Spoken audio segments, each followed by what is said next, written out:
నమస్తే, welcome to hit TV. నేను మీ మాధురి. ఈరోజు మనతో పాటు ఉన్నారు పొలిటికల్ అనలిస్ట్ కేఎస్ ప్రసాద్ గారు. నమస్తే సార్. సార్, ఎంఎస్ఎంఈలు మ్యాక్సిమం ఉద్యోగ కల్పనకు ఒక దారిగా ప్రభుత్వం కుటీర పరిశ్రమల కన్నా ముందు దాన్ని కొంచెం అగ్రెసివ్గా దాన్ని ముందుకు తీసుకొద్దాము, దీంట్లో ఉద్యోగ కల్పన అనేది చాలా బాగుంటుంది అన్న దృష్టితో ఎంఎస్ఎంఈలు స్టార్ట్ చేసాయి. ఇప్పుడు ఏపీలో పరిస్థితి తీసుకున్నట్లయితే ఈ ఎంఎస్ఎంఈల వెనకాతల ఏదో జరుగుతోంది. ఎంఎస్ఎంఈలు పైన చర్యలు ప్రభుత్వం చర్యలు తీసుకుంటుంది. దీనికి ఇప్పుడు వెనకపడే అవకాశాలు ఉన్నాయని అంటున్నారు. ఉద్యోగ కల్పన లేదు. ఆ ఉద్యోగ కల్పన చేసే విధంగా ఏర్పడిన ఎంఎస్ఎంఈలకు గండిపడే అవకాశాలు ఉన్నాయంటున్నారు. దీని వెనకతలు జరుగుతున్న రాజకీయం ఏంటి అసలు?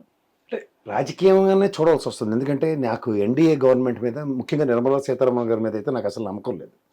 కాదేది అనర్హం అని మా మహానుభావుడు శ్రీశ్రీ గారు రాసినట్టు ఏ దొరికితే దాని మీద చెదగొడేస్తుంది జిఎస్టీ. ఈ ఎంఎస్ఎంఈలో అన్ని బిలో 5 crores టర్న్ ఓవర్ లోనే ఉంటాయి. సో ఈ 5 crores టర్న్ ఓవర్ కి ఏమైనా కర్రు కాల్చి వాత పెట్టే కార్యక్రమానికి ఏమైనా తెరలేపారన్న భయం అయితే నాకు ఖచ్చితంగా ఉంది. ఎందుకంటే ప్రోడక్ట్ అన్నది ప్రతిసారి నేను ఎగ్జాంపుల్ ఒకటి చెప్తూ ఉంటాను. ఇప్పుడు మనం చూడండి, ఇంట్లో కాగితాలు పెట్టుకోవడానికి ఆఫీస్ ఫైల్స్ ఉంటాయి. ఉదాహరణకి కార్డ్బోర్డ్ ఫైల్ తయారు చేసి పరిశ్రమ ఒకటి, అదొక కుటీర పరిశ్రమ. ఆ బక్కలు ఏదైతే ఉంటుందో అది ప్లాస్టిక్ అవునండి, స్టీల్ అవునండి, తయారు చేసేది ఒకటి ఉంటుంది. ఇంకోటి ప్రింటింగ్ ప్రెస్, ఆ ఫైల్ మీద ప్రింట్ చేసేది. ఈ మూడు కలిపి ఫైనల్ ప్రోడక్ట్ మీద జిఎస్టీ బాధేస్తున్నారు. ఫైల్స్ మీద ఫైనల్ ప్రోడక్ట్ మీద అంటే ఫైనల్ ప్రోడక్ట్ ఫైలే కదా. ఈ వేరు వేరు కాంపోనెంట్స్ లో జిఎస్టీ అన్ని కలిపి బాధన జిఎస్టీ. ఇప్పుడు దీని ఇలా 5 crores టర్న్ ఓవర్ లోకి తీసుకొచ్చారు అనుకో, డబుల్ జిఎస్టీ కదా ట్రంప్ గారు చెప్పినట్టు. అవును. అండ్ మోర్ ఓవర్ ఇది 15వ తారీఖు టార్గెట్ పెట్టుకున్నారు. మొత్తం ఎంఎస్ఎంఈ యూనిట్లు ఎన్ని ఉన్నాయి వాటి సర్వే చేయాలని దగ్గర 54% కంప్లీట్ అయింది. సో ఇప్పుడు మనం ఈ ప్రభుత్వం, ఇప్పుడు నేషనల్ గవర్నమెంట్ కూడా ఎంఎస్ఎంఈ యూనిట్స్ మీద ఎక్కువ ఫోకస్ చేస్తుంది. ఎందుకంటే ఇది ఒక ఇండివిజువల్ ఆంటర్ప్రెన్యూర్ స్కిల్స్తో ఒక ఎస్టాబ్లిష్మెంట్. ఇప్పుడు సాధారణంగా ప్రభుత్వ ఉపాధి కల్పన అన్న కాన్సెప్ట్ దగ్గర ప్రభుత్వం every time they cannot. So ఒక ఆల్టర్నేటివ్ మెకానిజంలో చిన్న చితగా పరిశ్రమలు పెట్టుకోవడానికి ఒక చేయూత పథకంలాగా ఎంఎస్ఎంఈకి lot of subsidies, power incentives వీటితో ఉన్నది. కానీ ఇక్కడ మాకు అప్రహెన్షన్స్ ఎట్లా వస్తున్నాయంటే, ఇప్పుడు ఈ డ్రాస్టిక్ ఫేస్లో పరిగెడుతున్న ఆంధ్రప్రదేశ్లో అయితే, బికాస్ లాస్ట్ 5 years మనం ఈజ్ ఆఫ్ డూయింగ్ బిజినెస్ లో నెంబర్ 1 ఉన్నది చూసుకున్నప్పుడు ఎంఎస్ఎంఈలో almost more than 20+ lakhs, almost 30 lakhs దగ్గర employment creation span of 10 years లో క్రియేట్ అయ్యింది. సో ఫస్ట్ 5 years మనం కింద మీద పడుతూ అమరావతి రాజధాని ఏదో కిందకి వెళ్ళింది 3.85 to 3.8 దాకా. ఇది ఏపీ లెక్కలు మాత్రమే. అవునండి. ఓకే. సో ఈ దీంట్లో ఈ ఏపీకి 3.5 3.8 ఎన్హాన్స్ది దగ్గర 16.5+ lakhs of employment has been created in tenure of 19 to 24. So 1924 తర్వాత ఆ పేస్ ఎట్లా జనరేట్ అవుతుందంటే, మోర్ దాన్ ప్రత్యక్ష పరోక్ష అన్ని చూసుకుంటే దగ్గర 30 లక్షల దగ్గర లెక్క తేలుతుంది. ఓకే. సో ఈ పేస్ కంటిన్యూ అయితే what they promised 20 lakhs is a matter of fact. But ancillary units లో వీటికి ఉన్న వాటికి ప్రభుత్వ పరంగా ప్రోత్సాహకాలు చాలా ఇంపార్టెంట్. ఉదాహరణకు అప్ టు 1 crore కేంద్ర ప్రభుత్వం లేదా రాష్ట్ర ప్రభుత్వ సమన్వయంతో వాడికి లోన్ రావడం, లేదా దాంట్లో ఏ టెరిటరీలో వాడు best business way of doing business, తర్వాత బిజినెస్ అవుట్కమ్ ప్రోడక్ట్కి best facilities in the marketing సినారియోలో వీటికి గవర్నమెంట్ పరంగా చేయూత పథకాలు ఎలా వస్తున్నాయి, ఇది చాలా ఇంపార్టెంట్. ఇవి మనం ఎక్కడి నుంచి ఎక్కడికి ఎంతసేపు ఎంప్లాయ్మెంట్ క్రియేషన్ పక్క ఎంఎస్ఎంఈ ఈ ప్రభుత్వం ఎంత సక్సెస్ నెరేషన్ అంత సక్సెస్ నెరేషన్ దగ్గర ఈల్డ్ దాని మీద ఎక్కువ ఉందని చెప్పి వీళ్ళు ఫోకస్ చేసి రివర్స్ వే టెండరింగ్ టైప్లో దాని మీద అటాక్ స్టార్ట్ చేశారు అనుకోండి. I'm not denying for the survey. Accurate figures వస్తాయి, how many units are been there, what sort of employment is creating, ఇంకా ఆపర్చునిటీస్ ఏ విధంగా ఉన్నాయి. సే ఫర్ ఇన్స్టెంట్ ఒక సంస్థకి ఇంకొక సంస్థకి అనుసంధానించే దగ్గర కొత్త ఆన్సిలరీ యూనిట్ రావడానికి ఏమైనా ఛాన్స్ ఉందా, ఈ ప్రాబిలిటీస్ ఎక్స్ప్లోర్ చేస్తూ గవర్నమెంట్ చేసే ఒక వినూత్న పథకంకి అయితే నేను ధన్యవాదాలు చెప్తాను. కానీ but because of the track record of genuinely NDA track ఎలా ఉందంటే, ప్రతిదాన్ని జిఎస్టీలోకి లాగడానికి చూస్తూ ఈ జిఎస్టీ బాధుడికి కనుక తెరలేపితే ఆల్రెడీ ముడి సరుకు కొనడానికి వాళ్ళు నానా తెప్పలు పడుతున్నారు. నేను ఇందాక ఫైల్ ఎగ్జాంపుల్ చెప్పింది కూడా అదే. The same scenario if it is been adapted for some other reasons for so many causes, it really creating ruckus. అందుకని చూడవచ్చు. ఈ ఎంఎస్ఎంఈలు వీటి మీద వాటి మీద అంటే చిన్న తరహా వాటి మీద వేసే GST gold import and exports మీద ఎందుకు వేయట్లేదు? అవి డైరెక్ట్గా పద్ధతిగా రావట్లేదు కదండి. ఎయిర్పోర్ట్లో 50 మంది పట్టుకొస్తారు గోల్డ్, అందులో ఒకరిని పట్టుకుని తప్పలు కొట్టుకుని తిరుగుతున్నారు. అన్ని చీకటి దెబ్బలే అవి. పెట్రోల్ ఎందుకు జిఎస్టీలోకి తీసుకొని రాలేకపోతున్నారు? ఒక్కటి అడగొద్దు. పెట్రోల్ మిమ్మల్ని మన చిన్నపిల్లలు చేసి అబద్ధాలు చెప్తుంటే జడ్డి వేదాల్లో వింటున్నాం కదా మనం. పెట్రోలియం ప్రొడక్ట్స్ గత ప్రభుత్వం అప్పు చేసి వెళ్ళిపోతే తీర్చలేక చచ్చిపోయామని 5 ఏళ్ళు కాలక్షేపం చేశారు. అసలు ఇండియన్ ఆయిల్ కార్పొరేషన్ కానీ ఇండియన్ ఐబీపీ కానీ మనం కొట్టించి పెట్రోల్ బంకులు ఏమైనా చూడండి, అవి ఒక కార్పొరేషన్స్, అవి అటానమస్ బాడీలు. ఇవి క్రూడ్ ఆయిల్ ని కొని తీసుకొస్తాయి, దాన్ని ప్రాసెస్ చేసి, ఉదాహరణకి ఒక బ్యారల్ క్రూడ్ ఆయిల్ లో నాకు తెలిసి 18 పైచీలకు బై ప్రొడక్ట్స్ వస్తాయి. ఒక 20, 30, 40 లీటర్స్ దగ్గర పెట్రోల్, డీజిల్ వస్తాయి. వాటితో ఒక ప్రోడక్ట్ అంతేనా బ్యారల్ క్రూడ్ ఆయిల్ వచ్చేస్తుంది. మిగిలినవన్నీ గ్రీస్ కానీ ఎయిర్ ఫ్యూయల్ ఆయిల్ కానీ ఇవన్నీ ప్రాఫిటే. ఎంత ప్రాఫిట్ లో అందుకే చూడండి, దీపావళి కాటికి ఇన్సెంటివ్స్ ఎట్లా ఉంటాయి. మీరు Indian oil corporation, oil corporation trading అవుతుంటాయి, షేర్ల రేట్లు చూడండి 330% డివిడెంట్లు ఇచ్చిన ఉదంతాలు ఉన్నాయి అవి. అంటే they are in profit module. Government taxes మనకు బాది, వీళ్ళేమో జిఎస్టీ పరిధిలోకి లేకుండా స్టేట్ కి, రాష్ట్రానికి, దేశానికి ఆదాయ వనరు కింద క్రియేట్ చేసి కూర్చున్నారు. ఎందుకు తీసుకొస్తారు వాళ్ళు? ఇప్పుడు స్టేట్ కి 95% ప్రోడక్ట్స్ అన్ని జిఎస్టీ పరిధిలో ఉన్నాయి. ఒక 5 నేను ఎప్పుడు చెప్తుంటా. ఒకటి మున్సిపల్ శాఖ, రెండోది oil and gas. Oil and gas వేరే వేరేగా. అట్లాగే ల్యాండ్ టైటిలింగ్, అంటే ఉదాహరణకి రిజిస్ట్రేషన్స్ అండ్ రిజిస్ట్రేషన్స్ అనుకోండి. Next stamps duties. ఐదోది పెట్రోలియం ప్రొడక్ట్స్. సో ఈ 5 రాష్ట్ర ఖజానాకి ఆదాయం వస్తుంది. ఇప్పుడు స్టాంప్స్ కొంటాం మనం, బాండ్ పేపర్లు కొని దాని మీద రిజిస్ట్రేషన్కి వెళ్తాం. అది మున్సిపల్ శాఖ, దాని ఏమంటారు, register authorities they will charge some fees for that. అది ఆదాయ వనరు. అక్కడి నుంచి మున్సిపల్ ట్యాక్స్కి మ్యూటేషన్, ఇంటి పనులు, చెత్త పనులు, ఈ చెత్త చెదరం అంతా వాళ్ళ పరిధిలోకి వస్తాయి, ఇంక్లూడింగ్ వాటర్ ఇవన్నీ. Next oil and gas products and petroleum.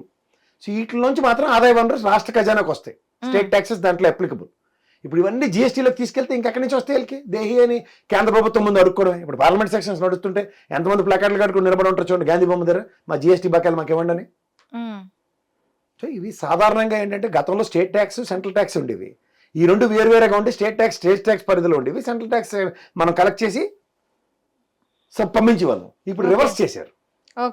So దాని నుంచి ఏమవుతుంది, అప్పుడేమవుతుంది, అందుకే స్టాలిన్ గారు మొత్తుకుంటుంది ఏంటి, జనాభా ప్రాతిపదిక మీద ఉత్తరాది రాష్ట్రాలందరికీ యూపీలో వారికి కుచేల సంతానం ఒక్కొక్కడికి ఇంటికి వాళ్ళు ఎదాన పోతున్నారు మనం కట్టిన ట్యాక్స్లని. ఇక్కడ మనం కుటుంబ నియంత్రణలు పాటించుకుని ఇద్దరు ఒకళ్ళ పిల్లలతో మనం లింగలింగం ఉన్నాం. కానీ దీనికే మనకి ఎంత వైబ్రేషన్స్ ఉన్నాయి. ఇప్పుడు తక్కువ కెపాసిటీ కాదు, దీనికి ఆల్టర్నేటివ్ ఆలోచించకుండా సంపదను సృష్టిస్తాం అన్నట్టుగా పిల్లల్ని సృష్టించుకోండి అని చెప్పుకుంటారు. నేను అదే తెలుగు తక్కువ నిర్ణయం అంటాను. ఇప్పుడు దేశ జనాభా చైనాని దాటిపోయి మనం ఉన్నప్పుడు చైనా వాడే ఇవాళ పాలసీ రిజాల్వ్ చేసుకుని బాబు పిల్లలు బుట్టించండి రా బాబా నా పరిస్థితికి తీసుకొచ్చుకున్నాడు. ఎందుకంటే ఊరి నిండా కుచేల సంతానం బదులు ముసలు కలకల్లాడుతూ తిరుగుతున్నారు వాళ్ళకి. సో అలా మనకి యూత్ ఇవన్నీ చెప్తుంది దగ్గర మోర్ దెన్ 45% యూత్ ఉన్నారు. వీళ్ళకి ఎంప్లాయ్మెంట్ క్రియేషన్కి ఏది లేకుండా ఇంకా పిల్లలు బుట్టించమంటే బుద్ధి తక్కువ నిర్ణయం అంటారు. ఇప్పుడు అలాగే మీరు ఎడ్యుకేషను, హెల్త్ ఇవన్నీ మీరు అన్ని ఫ్రీగా ఇచ్చేస్తూ మొత్తం రాష్ట్రంలో 2 సదరన్ స్టేట్స్ అన్ని free education, free health policy అన్నప్పుడు ఇప్పుడు ఎందుకని చెప్పి ఫ్రీ ఎడ్యుకేషన్, ఫ్రీ హెల్త్ ఇవ్వాల్సిన చోట ఎందుకు దానికి కూడా ఎందుకు గండి పెడుతున్నారు? గండి పెడతారు వాళ్ళు. ఇప్పుడు ప్రజాస్వామ్యంలో ప్రజా సంక్షేమం కోసం అని చెప్పి ప్రభుత్వాలు వస్తాయి. మనం జడివల్లగా 6 బుల్లెట్ పాయింట్లు నమ్ముకొని, గతంలో నవరత్నాలను నమ్ముకొని ఇవన్నీ కూర్చుని ఉంటే అసలు విషయాలు కన్నా కొసల విషయాల మీద ఎక్కువ ఉంటాయి. వాళ్ళు నిజంగా వాళ్ళంత సక్రమంగా చేస్తే వాళ్ళ ఫీజు రీయింబర్స్మెంట్ మీద ఉద్యమాలు ఎందుకు? It's an ongoing things కదా as far as education and government అంటేనే అసలు ఫ్రీ సీట్ ఇవ్వాల్సినది ఈ పోనీ అరకొరగా ఏవైనా వాళ్ళకి తక్కువ మార్కులు వచ్చాయి, లేని వాళ్ళు, ఎకనామికల్ బ్యాక్వర్డ్, ఇలాంటి వాటి కోసం గవర్నమెంట్ కాలేజెస్ వెనకాతలు ఇప్పుడు ఉండాలి. అలాంటిది అక్కడ కూడా మనకి వేలల్లో ఫీజులు ఇప్పుడు కట్టుకోవాల్సిన సిచ్యువేషన్స్ వస్తున్నాయి. ఇంతకుముందు గవర్నమెంట్ కాలేజ్లో సీట్ అంటే హమ్మయ్య అనుకున్న తీరు ఇప్పుడు కంప్లీట్గా అది మారిపోయింది. ఎందుకమ్మా మెడికల్ కాలేజీలో ఒక సీట్ వచ్చి మీకు గవర్నమెంట్ కాలేజీలోనే రానివ్వండి, లేదంటే వాళ్ళు గవర్నమెంట్ యూనివర్సిటీలోనే రానివ్వండి, ఒక ప్రోడక్ట్ ఆఫ్ మెడికల్ డాక్టర్ని తయారు చేసి బయటకు వెళ్ళడానికి గవర్నమెంట్ పరంగా 1.5 కోటి ఖర్చు అవుతుంది. అవును, ఇట్ ఇస్ రిసోర్స్. వాళ్ళని మళ్ళీ తీసుకొచ్చి మన గ్రామీణ ప్రాంతాల్లో అట్లలో some tenure they need to work. ఇలాంటి పాలసీస్ ఎక్కడ రియాంప్ అవ్వట్లేదమ్మా. సో దానివల్ల ఏమవుతుందంటే ఎడ్యుకేషన్ సిస్టంలో బాగా బాగుపడినాడు బయటకు వెళ్ళిపోయి సత్యనాథల్లాగా వెళ్ళి మైక్రోసాఫ్ట్లో అమెరికాలో కూర్చుంటున్నారు.